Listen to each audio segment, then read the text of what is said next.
Hello friends, welcome back to my channel advance English 101।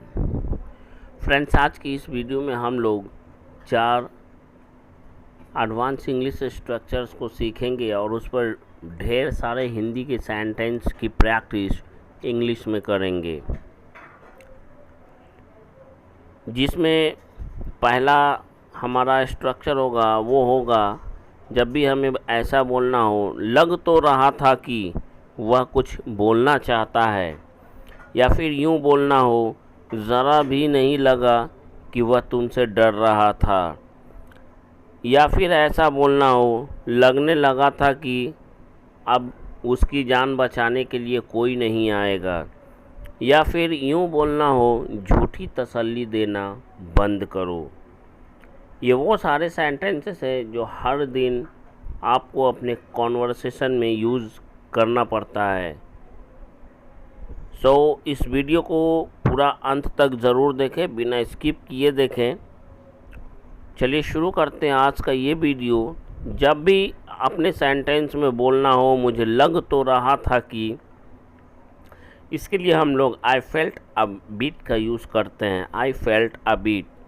Sentence बनाने के structure की बात करें तो स्ट्रक्चर कुछ इस तरह से है, I felt a bit that plus sentence. अगर इसमें भी एक कंडीशन है, अगर डैट हम लगाते हैं, I felt a bit that की के लिए डैट का यूज़ करते हैं, तो सेंटेंस के फर्स्ट पार्ट अगर पास्ट में अगर हम बोलते हैं तो सेकंड को हर हाल में पास्ट में बदलना पड़ेगा, चाहे वो सेंटेंस आपका ही प्रेजेंट ही क्यों नहीं दिखाता हो, लेकिन आपको पास्ट में बनाना पड़ेगा। जैसे कि पहला सेंटेंस, उसे देखकर मुझे लग तो रहा था कि वह हमें उल्लू बनाने की कोशिश कर रहा है। Having seen him, I felt a bit that he was trying to trick us. मुझे लग तो रहा था कि वह हमें ठगने की कोशिश कर रहा है, लेकिन यहाँ पे जब हम डैट का यूज़ करेंगे तो कर रहा था सेंटेंस बनाना पड़ेगा हमको। I felt a bit that he was trying to dupe us. उसकी परिस्थितियों को देखकर मुझे लग तो रहा था कि वो अपनी ज़िंदगी से ऊब चुका है। After seeing his circumstances, I felt a bit that he was fed up with his life.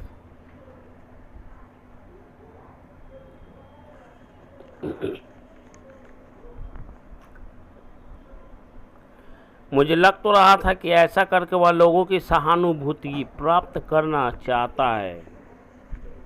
सहानुभूति या हमदर्दी प्राप्त करना चाहता है, हासिल करना चाहता है। I felt a bit that he was trying to gain people sympathy by doing this.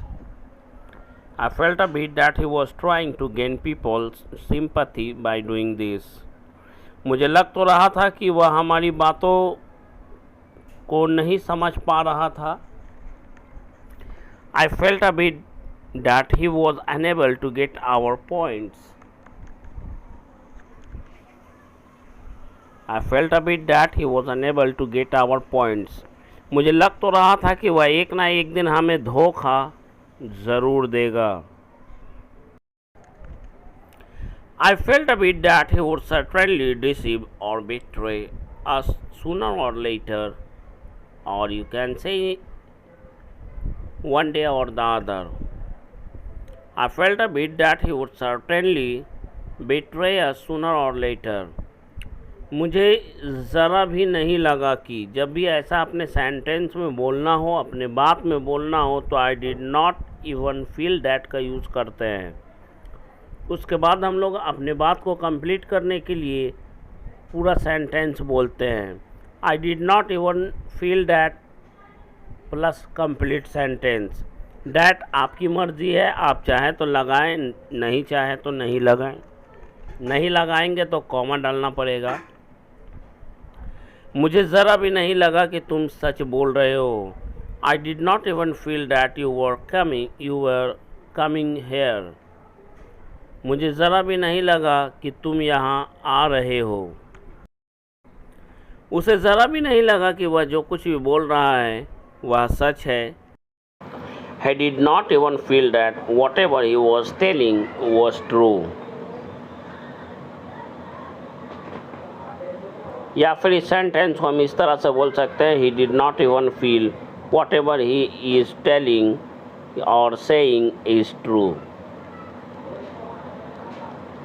तुम्हें ज़रा भी नहीं लगा कि तुम्हारे बाद तुम्हारे मासूम बच्चों का क्या हो।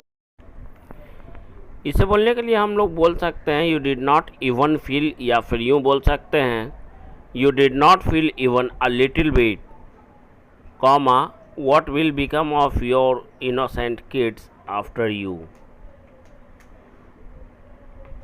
डैट अगर यहाँ पे यूज़ करते तो वुड का यूज़ करते हैं, विल का नहीं। मुझे तो ज़रा भी नहीं लग रहा था कि वह आने वाले कल के बारे में जो कुछ भी बता रहा है कभी सच भी होगा। I did not feel even a little bit that whatever he was predicting about the coming days it would ever be true।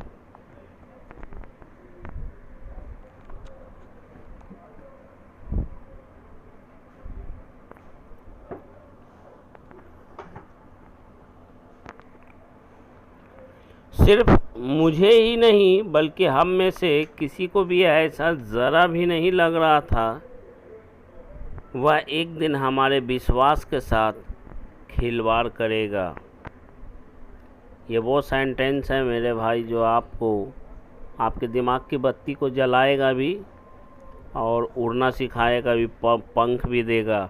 Not just me but every one of us did not even feel that one day he would play around with our trust।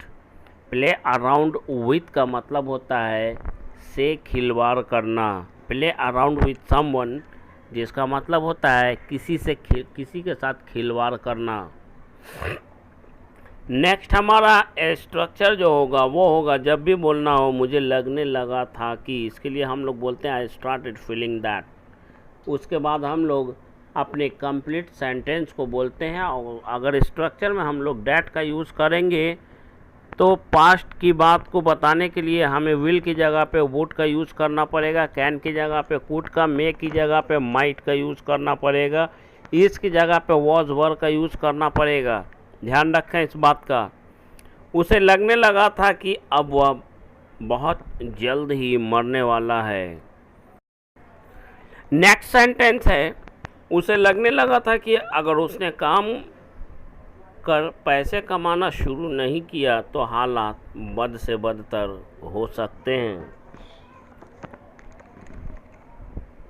He started feeling that if he did not start earning money by working hard, the situation would turn from bad to worse, या फिर यूँ बोल सकते हैं the situation would go from bad to worse. Go from bad to worse का मतलब होता है बद से बदतर हो जाना। मुझे लगने लगा था कि अब मुझे इस मुसीबत से बाहर निकालने वाला कोई नहीं है। I started feeling that now there was no one to take me out of this trouble।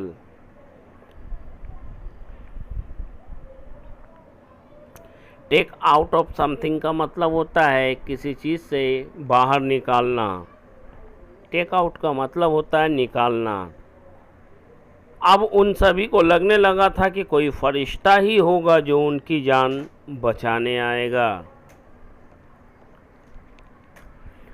Now all of them started feeling that there must be some angel who would come to save their lives। यहाँ पे must का भी use, must का, would का, सब past की बात को दिखाने के लिए यूज हुआ है। झूठी तसल्ली देना, गिव अ फॉल्स कंफर्ट या गिव अ फॉल्स कॉन्सोलेशन या फिर गिव अ फॉल्स सोलेस, इन तीनों का मतलब होता है झूठी तसल्ली देना। गरीबों को तुम्हारी झूठी तसल्ली की कोई ज़रूरत नहीं।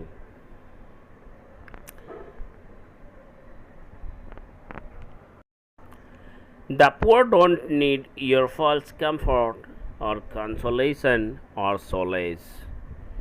तुम अगर इनकी मदद नहीं कर सकते तो इन्हें झूठी तसल्ली क्यों दे रहे हो?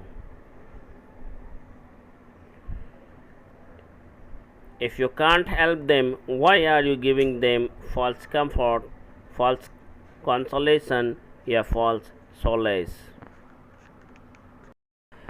इंसानियत के नाते या इंसानियत के आधार पर या मानवता के आधार पर हमें किसी ज़रूरतमंद को झूठी तसल्ली देने के बजाय उसकी मदद ज़रूर करनी चाहिए. We must help a needy person on humanitarian grounds instead of giving him a false comfort or consolation.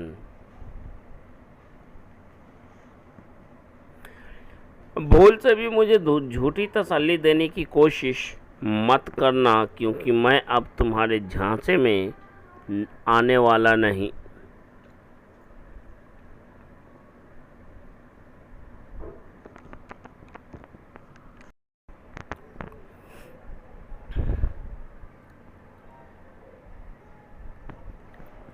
Don't try to give false comfort or solace even by mistake, because I am not to get into your tricks.